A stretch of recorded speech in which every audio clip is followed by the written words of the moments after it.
नमस्कार दोस्तों, स्वागत है आपका प्रूडेंस मैथ चैनल पर। दोस्तों आज हम बात करेंगे आर एस अग्रवाल के प्रश्नों के बारे में। यानी कि आर एस अग्रवाल में ऐसे बुक में जो ऐसे प्रश्न हैं लाभ और हानि से संबंधित, जिन्हें हम आसानी से सॉल्व नहीं कर पाते, उनको मैं आपके लिए बहुत ही आसान मेथड से सॉल्व करके आपको बताऊंगा।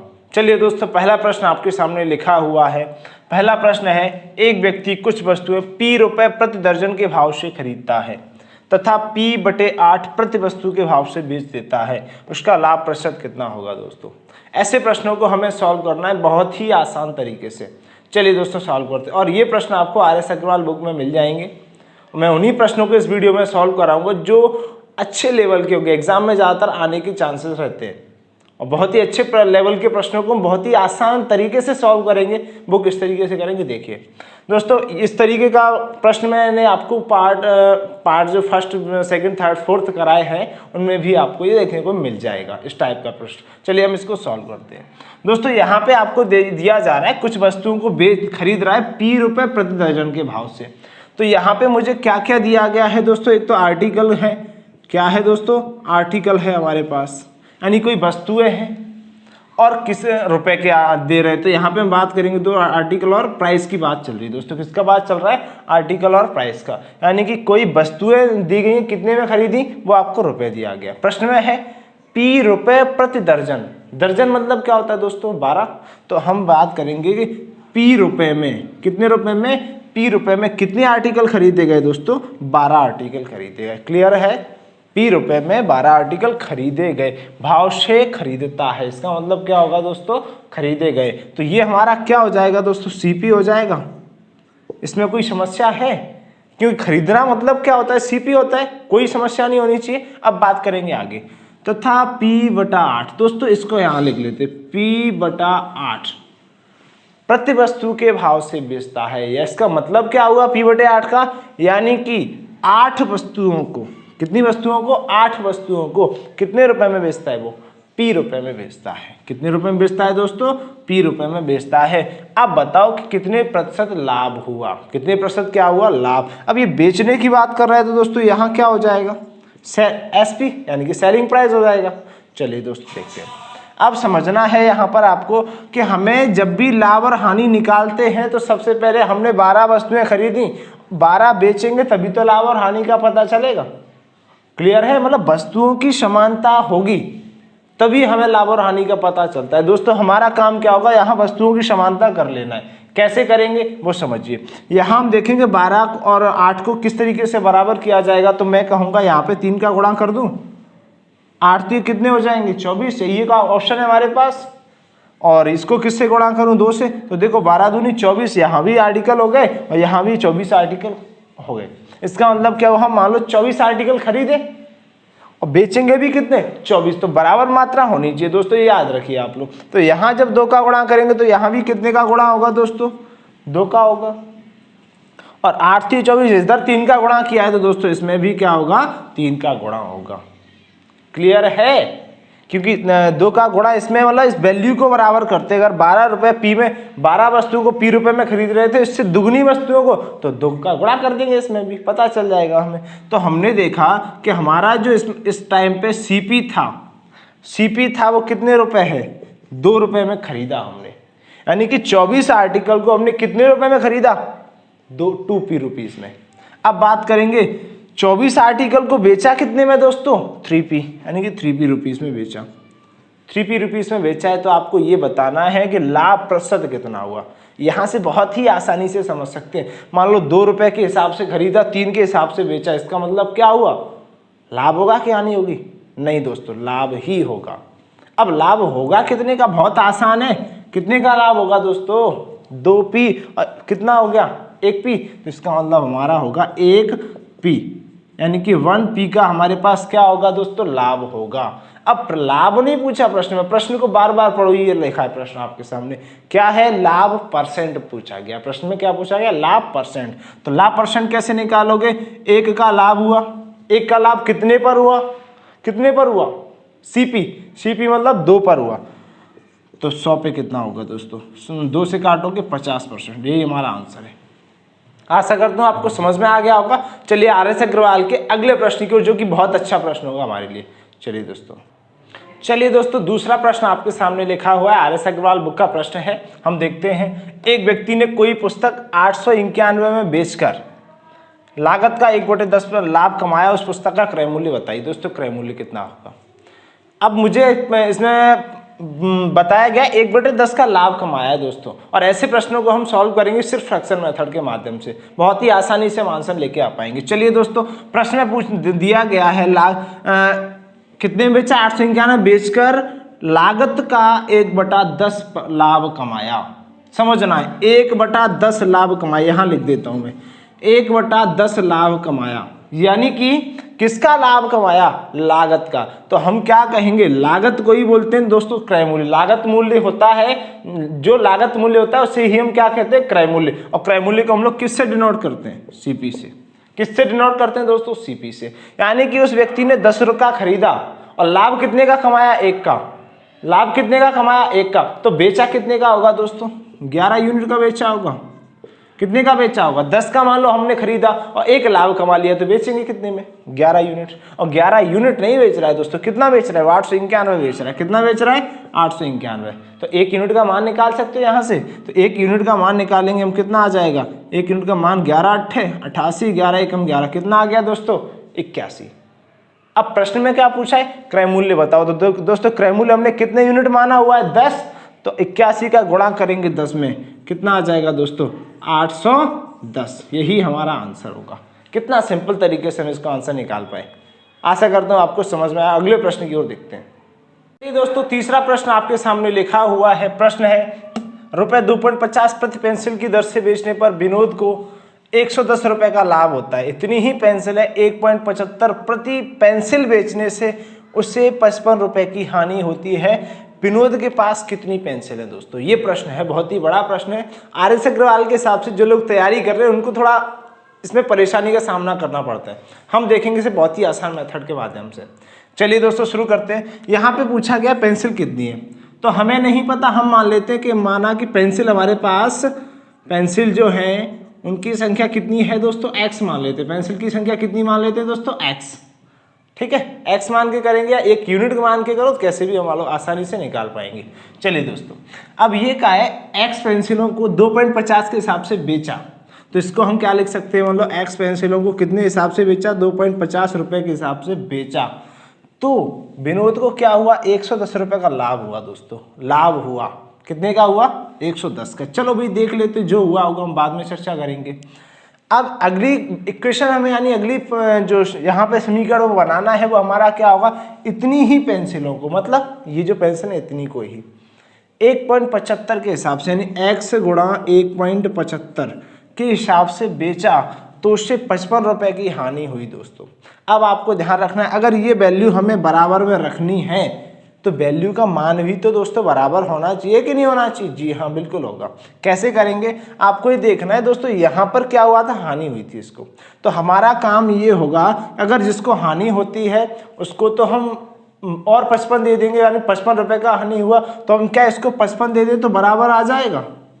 55 जोड़ दें इसमें तो क्या ये बराबर हो गया? आप तो ये नहीं कहेगा कि हमें हानि हुई। ठीक है दोस्तों, ऐसे ही हम इसको करेंगे। 2.50 के हिसाब से बेचा तो ये कह रहा है हमें 110 का फायदा हुआ, लाभ हुआ। तो हम दोस्तों इसको लाभ नहीं, हम ये कहेंगे तू बराबर ही आ जा भाई। कितने का आ जा? बराबर ही आ जा। लाभ नहीं कराएंगे। ये भी बराबर है दोस्तों, ये भी बराबर है। क्लियर समझ में आया होगा कैसे? और आपको सिंपल भाषा में आपको बता दूं कि जो लाभ होता है उसको घटा देते हैं और हानि होगी उसको क्या कर देंगे दोस्तों? जोड़ देंगे। सिंपल भाषा में ये हो गया। अब इसको सॉल्व करेंगे तो यहाँ देखेंगे 2.50 x हो जाएगा। x की वैल्यू इधर लेके आएंगे, -1.75x हो गया दोस्तों। 55 तो हमारे पास इधर है, -110 उधर जाएगा, किसका हो जाएगा दोस्तों? प्लस का हो जाएगा, +110 हो जाएगा। क्लियर है?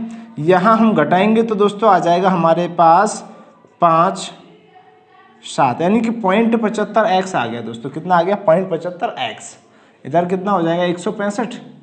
बिल्कुल 165 हो जाएगा। अब यहाँ से x का वैल्यू निकाल सकते हैं आराम से। पेंसिलों की संख्या निकल आएगी। कैसे निकालना है देखिए, पॉइंट हटाओगे दोस्तों 0 हो जाएगा। क्लियर है? काट लो। इसको हम काटेंगे, मैं सीधा 15 से काट देता हूँ। 15 से काटोगे 15 अपना 75, इधर कितना हो जाएगा? इधर कट जाएगा जी हाँ दोस्तों, इधर भी कट जाएगा। 15 एकम 15 और 15 एकम 15, 15 से काटा 15 पंचे 75, 15 से काटोगे 15 एकम 15, 15 एकम 15। क्लियर है। अब बात करेंगे यहाँ 5 से काट दो दोस्तों, कितना हो जाएगा 20। दोस्तों 100 नीचे कैसे आया पता चल गया होगा, क्योंकि पॉइंट हटता है, पॉइंट के आगे जितने डिजिट है उतने ही नीचे क्या हो जाते हैं, जीरो हो जाते हैं दोस्तों। चलिए अब क्या करेंगे, एक्स का वैल्यू फाइंड करना है हमारा। बराबर में क्या है, बराबर में क्या है, एक्स का वैल्यू फाइंड करना है, बराबर में 11 है। और ये 20 गुणा में जाएंगे, भाग की संख्या हमेशा कहाँ जाती है, बराबर के बहुत साइड गुणा की हो जाती है दोस्तों। तो यहाँ गुणा करोगे एक्स का वैल्यू कितना आ जाएगा, 11 दूनी 22, आंसर आ जाएगा 220। यही हमारा आंसर है दोस्तों। आशा करता हूँ समझ में आया होगा। सिंपल है, कुछ नहीं करना है, इस इक्वेशन को बनाना है, इसको भी बनाना है। जिसको लाभ हुआ उसको घटा दो, हानि हुआ है उसको जोड़ दो। एक्स की वैल्यू फाइंड करोगे तो आपका कितना आ जाएगा, 220। चलिए अगला प्रश्न देखते हैं। चलिए दोस्तों अगला प्रश्न आपके सामने लिखा हुआ है स्क्रीन पे। चाय के मूल्य में 10% कमी होने पर एक व्यापारी 22,500 में 25 किलोग्राम चाय अधिक खरीदता है। चाय का मूल्य प्रति किलोग्राम कितना है। दोस्तों इस प्रकार के प्रश्न मैंने परसेंटेज के टॉपिक में कराए। इस प्रकार के प्रश्न मैंने परसेंटेज के टॉपिक में फ्रैक्शन मेथड के माध्यम से कराए। अगर आपको मैं यहाँ पे समझा रहा हूँ, अगर आपको नहीं समझ में आता है तो आप परसेंटेज वीडियो भी देख सकते हो। चलिए दोस्तों सबसे पहले हमें ये दिया गया 10% की कमी होने पर, तो हमें नहीं पता प्रारंभ में कितना, तो हम बात करते हैं हमारा प्रारंभ में 100 रुपये था, कोई मूल्य हमारा 100 रुपये का ही था। अब 10% का कमी हो रहा है, इसका मतलब अब कितना रह गया दोस्तों, कितना रह गया, 90 रह गया। 10% कमी मतलब क्या होता है, 100 में से 10 घट जाएंगे, 10% इतना तो आता होगा आपको, 90 रह गया हमारा।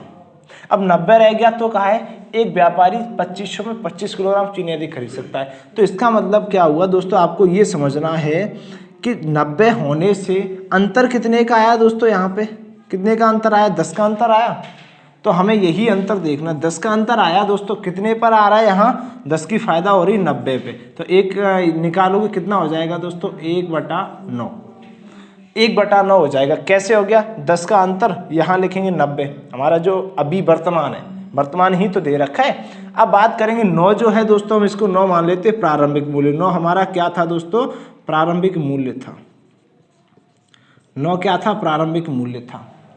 प्रारंभिक मूल्य अगर 9 था, उसमें एक का क्या हो गया, 10% कमी हो गई। 10% क्या हो गई, कमी हो गई। तो 10% के 9 का 10% निकालो, कितना आएगा, 1। तो यहाँ से हमने देखा 1 की क्या हो गई, कमी। ध्यान रखना है दोस्तों, ये मैंने बहुत डिटेल में बताया हुआ है कि नीचे वाली वैल्यू हमेशा प्रारंभिक मूल्य होती है और ऊपर कमी होती है, तो ऊपर कमी लिखेंगे, वृद्धि होती है तो क्या होगा, वृद्धि होगा दोस्तों। अब ये प्रश्न में कहा गया है कि कमी होने से, यानी कि मूल्य में जो 10% की कमी हुई, उस वजह से दुकानदार कितने किलोग्राम चीनी अधिक खरीद रहा है, 25 किलोग्राम। इसका मतलब कमी होने से यानी कितने की कमी हुई, 1 यूनिट की कमी हुई। 1 यूनिट की कमी होने की वजह से दुकानदार कितने किलोग्राम खरीद रहा है, 25 किलोग्राम ज़्यादा खरीद रहा है। इसका मतलब क्या हुआ, 1 यूनिट का मान कितना हो गया दोस्तों, 25 किलोग्राम। अब प्रारंभिक मूल्य हम निकाल सकते हैं यहाँ से, क्यों, हमें 1 यूनिट का मान पता चल गया है, तो प्रारंभिक मूल्य निकाल लेंगे यहाँ से। प्रारंभिक मूल्य दोस्तों कितना निकल के आएगा, 25 का गुणा करोगे, इसमें आ जाएगा प्रारंभिक मूल्य आ जाएगा 25 में 225। यानी दोस्तों प्रारंभिक मूल्य हमारा कितना था, 225 था, और उसमें कमी कितने की आई थी, 1 यूनिट की कमी आई थी। तो इसमें से हम क्या करें, 1 यूनिट का मान घटा देंगे। क्लियर है ना। चलिए अब आपको पूछा है कि चाय का मूल्य प्रति किलोग्राम अब कितना है, यानी कि 225 किलोग्राम था, कितने रुपए में 225 किलोग्राम उसने खरीदा, तो हमें दे रखा है 22,500 में खरीदा। कितने में खरीदा दोस्तों, 22,500 में। तो 22,500 में कितने का भाग देंगे, तो 1 किलोग्राम का निकल आएगा। हमारे पास कितनी थी, 225, तो 225 का भाग देंगे दोस्तों। 225 का भाग दोगे, कितनी बार जाए, 1, 0, 0। तो प्रारंभिक मूल्य निकल के आ गया दोस्तों, कितना था, प्रारंभिक मूल्य हमारे पास निकल के आ गया, कितना होगा दोस्तों, 100 रुपये। अगर आपसे वर्तमान मूल्य पूछ लिया था तो क्या होगा, वर्तमान मूल्य पूछ लेता दोस्तों, तो आपको ध्यान रखना है 225 अभी कैसा है, प्रारंभिक मूल्य है दोस्तों, कितना है, 225। ध्यान से समझना है, 225 प्रारंभिक मूल्य, कमी कितने की हुई, 25 की, कमी होगी 25 की। तो कमी होने के बाद जो मूल्य होगा वही तो वर्तमान मूल्य होगा। तो कमी वाला भी हम यहाँ से 225 में से 25 घटाएंगे, कितना बचेगा, 200। 200 का भाग दोगे आप, इसमें हमारा क्या निकल के आ जाएगा दोस्तों, वर्तमान मूल्य निकल के आ जाएगा। आशा करता हूँ समझ में आया होगा। अगर नहीं आया तो बार बार रिपीट करके इसको आपको ध्यान से समझना है, पॉज करके आपको समझना है। और कॉपी पेंसिल लेके इन प्रश्नों को नोट करते जाइए। बहुत ही अच्छा मेथड आपको लग रहा होगा कि है हमारी दृष्टिकोण से। चलिए दोस्तों अगला प्रश्न आपके सामने लिखा हुआ है। एक व्यक्ति ने एक वस्तु 25% हानि पर रुपये 6,750 में बेची। यदि वह इसे 15% लाभ पर बेचता तो इसका विक्रय मूल्य कितना है। दोस्तों इनमें से दो मेथड है हमारे पास, एक तो डिटेल मेथड है, दूसरा शॉर्ट मेथड। डिटेल मेथड होगा फॉर्मूला लगा के, क्योंकि आपको समझना है 6,750 बेची मतलब विक्रय मूल्य दिया हुआ है। प्रश्न में क्या है, विक्रय मूल्य दिया हुआ है आपको। विक्रय मूल्य कितना है 6,750। हानि दे रखा है आपका, लॉस दे रखा है। लॉस कितना है दोस्तों 25%। क्लियर है, 25% लॉस है यहाँ पर। तो आप क्या कर सकते हो, सीपी का फॉर्मूला लगा के कर सकते हैं। यहाँ से सीपी का फॉर्मूला लगाएंगे, जो सीपी आ जाएगा उस पर 50% प्रॉफिट निकाल के फिर एसपी का फॉर्मूला लगा देना है आपको। ये तो होगा आपका डिटेल मेथड, लेकिन अब शॉर्ट मेथड के माध्यम से इसे समझते हैं। चलिए दोस्तों, इसमें आपको देखना है, सबसे पहले हमें ये दे रखा है कि 6,750 में क्या हुआ, उसने एक वस्तु को बेचा। 6,750 में क्या हुआ, उसने वस्तु को बेचा। अब लाभ देखना है दोस्तों, हमेशा ध्यान रखना है लाभ को ऊपर रखेंगे और हानि को क्या करते हैं, हमेशा नीचे रखते हैं। यानी लाभ और हानि दोनों का फ्रैक्शन निकाल लेते हैं हम। कैसे निकालेंगे, लाभ है तो 100 में जुड़कर लिखोगे 115 हो जाएंगे। क्लियर है। और हानि को 100 में से क्या करके लिखेंगे दोस्तों, घटा के लिखेंगे। 100 में से 25 घटाओगे कितना आ जाएगा, 75 आ जाएगा। कितना आ जाएगा दोस्तों 75। काटोगे तो 15 से काटो, 15 पंचे 75। इधर काटेंगे 15 से, 15 चौके 60, कितना होगा 7 बचेगा। तो 15 पंचे 75, कितना हो जाएगा दोस्तों 750 हमारा यहाँ 450, 450। फिर से काटोगे 5 से तो ये हो जाएगा 5 ने में 45, 0 यानी 90 हो गया। तो आपको निकालना है एक यूनिट का मान कितना है, तो हम टोटल निकाल लेंगे। हमारे पास होगा 115 गुणा 90। यहाँ हम देखेंगे तो 9 पंचे 45, 9 एकम 9 4 13, 9 एकम 9 1 10। हमारा आंसर आ जाएगा दोस्तों, तो कितना आ जाएगा 10,350। 10,350 ही क्या होगा इस वस्तु का दोस्तों विक्रय मूल्य होगा। आशा करता हूँ ये आपको RS अग्रवाल के प्रश्न बहुत ही सिंपल और इजी माध्यम से मैंने आपको कराए हैं। अगर आपको अच्छे लगते हैं तो आप मुझे कमेंट में ज़रूर लिख के बताएं कैसा लगा वीडियो दोस्तों। और आपने इस चैनल को सब्सक्राइब अभी तक नहीं किया है, आपको देखना है नीचे बेल आइकन को भी दबा लेना। इससे आपको क्या होगा, तुरंत ही हमारा वीडियो जैसे ही अपलोड होगा उसका नोटिफिकेशन आप तक पहुंच जाएगा दोस्तों। ठीक है, आज के लिए इतना ही।